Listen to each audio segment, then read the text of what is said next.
So you're struggling right now and trying to figure out, God, why did you put me here? Why am I feeling like this? What do I do next? Well, maybe God is trying to turn you into the person that he wants you to be for the next person that you run into. Maybe that's why. Maybe he's leading you to humble you to take that next step to go serve other people. I mean, that's what Jesus did. He was here to serve, not to be served. And your next step to peace is going out to serve the people that need to hear your story. Welcome to Finding Hope in a Suffering Society. I'm Rob. I'm Josh. And we're here to help you find the beauty in the darkness. Come here on Tuesdays and Fridays. We're putting out content. We'd love to have you here. We'd love you to subscribe, comment, want to hear kind of what's going on in your life. So Josh, there are times when God takes you to places that you would never expect to go. And we've both been, hear this, we've been in prison. We have gone to prison. And our situations actually put us there. And I'm going to start out with a quick story. So, yes, we were in prison, but maybe it's not what you think. We were asked to serve in a prison ministry here about a year and a half ago. And I would just submit to everybody here, before I was in my pit, I was afraid to go to prison to serve prisoners. But here's what the Bible says. When you go to prison to serve others, not if you go to prison. So God is really calling us to help those who are downtrodden, maybe made the biggest mistake of their life, and they need people like us, you maybe, to go and actually serve and share the gospel of Jesus Christ. And that's what we did. So, quick story. So I see Josh at a church function here about 2 years ago, and I'd already committed to going to prison. And I turned to Josh and I said, Josh, you need to come to prison with me. And he turned to me and what did you say? Let's go. I'm in. Literally, in a half a second, he turned to me and said, I'm in. And I walked away like, wait, what just happened there? Like, really?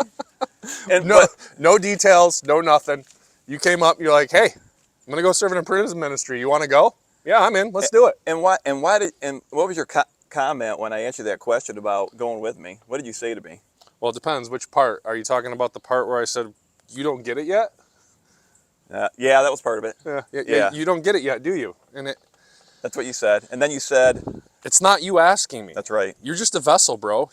It's not you that has the question. It's God. He's using you to come ask me to be a part of something bigger than myself. Yeah. I'm not going to question that. Mm-hmm. Nobody just randomly walks up to you and says, hey, I'm thinking about going to get locked up in prison for a weekend. It sounds like a fun time. 4 days. Sounds like a fun time where we're locked up, we can't go anywhere, we can't bring anything in with us, and we're stuck in a room with a bunch of people who are, Lord only knows what, murderers, rapists, killers, we don't know. That's right. Sure, I'm in, let's do it. Yeah, and the crazy thing is, like, we've all made mistakes, right? And these people made some really, really big mistakes. And yes, there were rapists there were murderers there were people that obviously had, were quote-unquote robbers. But man, they were looking for one thing. They were looking for something different in their life. And maybe, based on something you've gone through, maybe you need to get outside yourself and go serve other people, because that is true humility. Maybe God has humbled you to the point where he's saying, look, there's a reason why you're being humbled. Come closer to me and to use your story to go serve other people. Well, it's not even just that, too. It's also to help us figure out something, because... So I told Rob yes, and... Getting closer to the weekend, I had one fear of the entire weekend. And my only fear was that I was going to get put with someone who was a pedophile. Someone who had touched children. Mm-hmm. That was my biggest concern, because as a man, as a single father to daughters, I have no use for people like that. But even those people are forgiven. I'm trying to get this out to them and tell them my side. Fair enough. Before I get to that side. I struggle to forgive people like that, because they made a conscious choice and they made a conscious decision to do something to hurt another individual, and a minor in that aspect, and a child. And that's a struggle for me. And I prayed a lot before we went on that weekend, and just said, God, please just help me figure this out, because I don't want to hate these people. I don't want to hate anybody, but I don't know as if I can be around someone like that. And I got on that weekend, and we had no clue what the individuals that we were seated with had done or anything like that. And at one point, one of the gentlemen reached out to me, and it turns out I actually knew his family. I played basketball with him growing up. I played basketball with his older brother growing up. We ran in a lot of the same circles. And he was there because he had touched a young girl. So you want to talk about an eye-opening moment. Here I am realizing, kind of like in the beginning of my alcoholism, I thought, drunks were people that you find under bridges and they have nothing. They aren't people like you or me that are walking around living a daily life. They're destitute. That's what they are. And that's so far from the truth. And learning this man's story, whether it's truthful or not, he says he didn't do it, but every criminal does. At the end of the day, I learned that I had to forgive this man and I had to let go of what he had done and not allow it to burden me. Wow. Which is what I was going there with. I was going there carrying a burden of something that could have never happened, may have never happened, but yet I was carrying that burden in with me. And by going there and meeting this man, I let go of that burden. I had to humble myself and had to realize that I'm not better than him. Wow. I could have done something similar and been put in the same situation and the same thing could have happened to me. I don't know that story. I don't know the victim's story. I only know the predator's story, as he was called. Mm-hmm. So that was my biggest fear going in, and lo and behold, it went away. Wow. And that's the thing. God will change you when you actually go in and serve other people. I mean, you want to figure out a way to kind of get out of where you are right now. Go serve somebody, because that's what God really wants you to do. And that's how we met. It is. To be honest, that's yeah. We were serving other people for a weekend, right? I mean, we were together for 4 days, right? Yep. First time we ever met, and serving guys on a Christian men's weekend, and that's how we came together. And I admittedly, this is true. Josh doesn't even know this, but I walked away from that weekend. I was like, I'm not really sure I like this guy very much. I mean, true story. I'm like, because he's very direct, very candid. It was in my face. I was kind of running the whole thing, and he's in my face, like, dude, what are we doing next? I'm like, can you just give me a second? I mean, I got a plan here. You know what I mean? He was on me quite a bit, but I think we kind of connected a little bit better here the next time we kind of worked together on a weekend. And, Yep. Well, and to be fair, on that first weekend, my job was to meet his needs. My job was to meet his needs, candidates' needs, people that were there. My job, my role there was to be on top of everything, on top of everybody, to make sure everybody had what they needed. So that being said, I might have been slightly annoying to him because I am who I am. I'm a go, go, go kind of guy. I'm told, hey, your job is to make sure everybody's taken care of. I'm going to make sure everybody's taken care of and then some. Yeah, you're right. And it was a great weekend that we shared together. And going back to that prison ministry weekend here, going back a year and a half ago, I'll tell my story. So I sat next to a guy who was in for murder. And typically, the individuals that are in there, they call them tenants of the prison, not prisoners, but or residents rather. Residents. Yeah, residents. Yeah, residents, just to be respectful. Absolutely. And the guy sitting next to me on the right, his name was called him Tim, just to protect him. He was in for murder, and he actually told us that. And typically they don't. He was in 25 years ago, so probably back in the 1990s. But he found Jesus Christ, and the story was basically he was in his prison cell, a jail cell, before he went to prison, waiting to be tried. And he found out that his dad had cancer, and he said, God, I don't believe in you, but if you heal my father, I'll believe in you. And about 2 days later, his son called and said, hey, Dad, we took Grandpa to the hospital, and he's free of cancer. And right there in his jail cell, he literally said to himself, well, I just gave my life to God. He goes, and this is when I knew it was real. He goes, I don't even know what to do right now.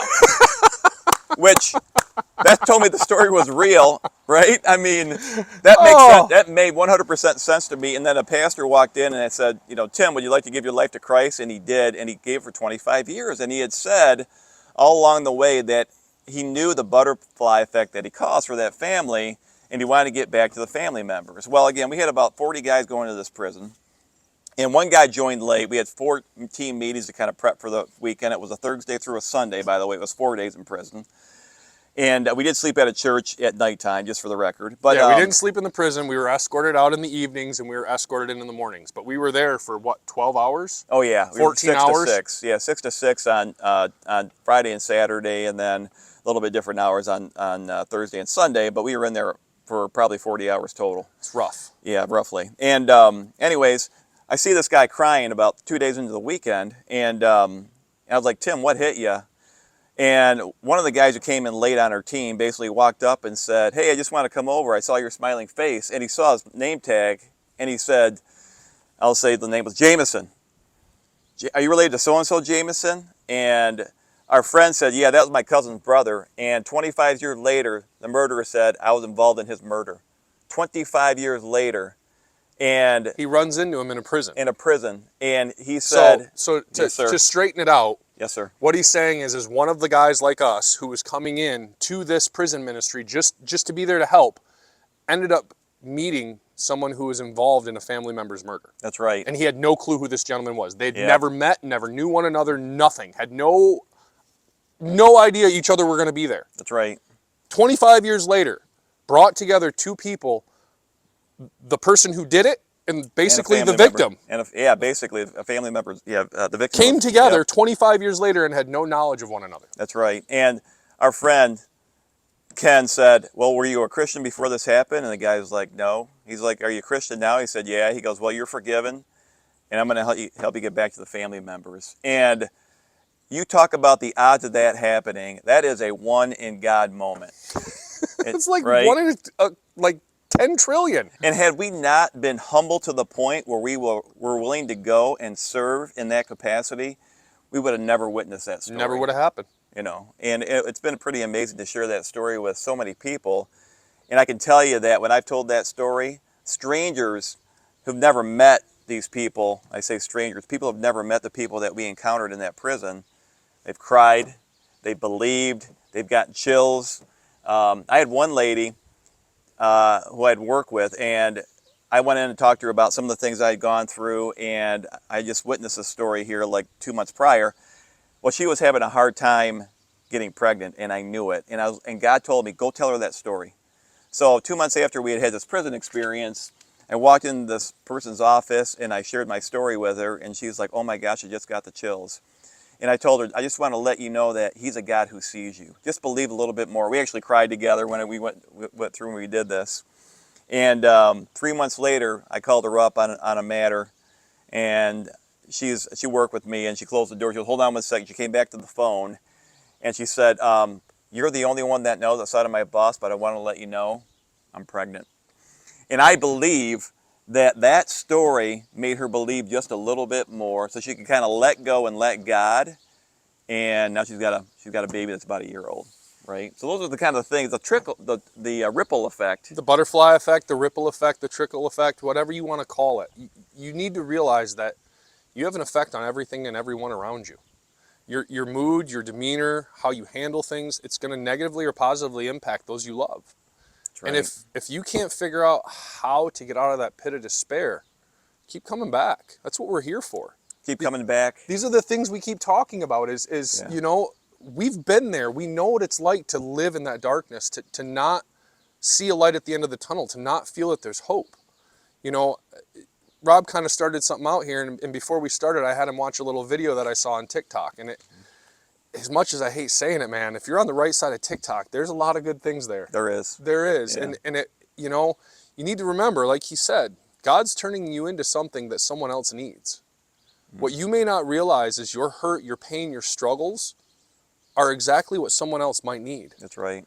Rob came to me after that meeting and at the church, after I just said, yeah, I'm in. And he asked me to help him. He asked me to help him have that carefree, yeah, I'm in. He asked me, why was I so willing? And it was because, dude, it's not you, it's God. Yeah, and It's someone working through you. That's right. And I would tell you that I went home that day from that, after I asked you, I was literally crying. I was like, who responds like that and says yes to God that quickly? Not many people do. There is a story in the Bible about Matthew, the tax collector, and Jesus basically said, follow me, and he left everything right away and went to follow him. And Josh did the same thing. I'm like, man, I need to be more like that. When God asks me to do something, especially when it comes to serving other people, when I'm asked to do it, and it's good, probably something that we should do. Well, but even when the thing is, you need to remember, when you're asked to do it and it's something even bad, being locked up in a prison isn't good. Oh, yeah, right, yeah. There's nothing good about going, hey, I'm somebody who needs his freedom and his space, Yeah. and you're going to tell me I'm locked up in this joint for 12 hours? Yeah. You need to realize that good comes from the bad.